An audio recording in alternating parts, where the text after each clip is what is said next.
Guys, তো আজকে আমি আমাদের পরিবেশটা একটু তুলে ধরবো তোমাদের সামনে। কিরকম ভাবে যাতায়াত করি এটা দেখো।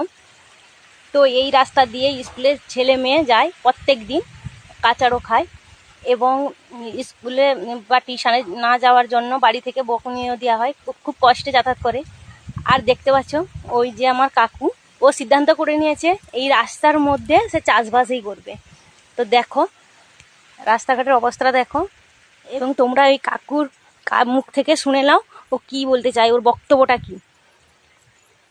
কন্টাই কন্টাই ২ নম্বর ব্লক, দেশপ্রাণ ধোবাড়িয়া অঞ্চল, সফিয়াবাদ গ্রামে এই রাস্তাঘাটের অবস্থা। বাচ্চারা স্কুলে যায়, স্কুলে আসার সময় জামা প্যান্ট নোংরা, এবং ৩বারের মুখ্যমন্ত্রী ৪বারের হতে যাচ্ছে। এই হচ্ছে রাস্তার অবস্থা।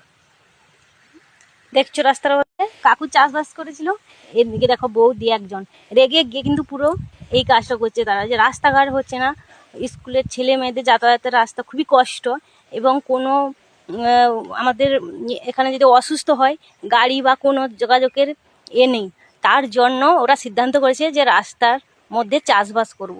তাই ওরা কাজে লেগে পড়েছে। এবং এই ভিডিওটা কেমন লাগলো আগে ভিডিওটা দেখবে, যদি ভালো লাগে তো কমেন্ট, লাইক এবং শেয়ার করবে।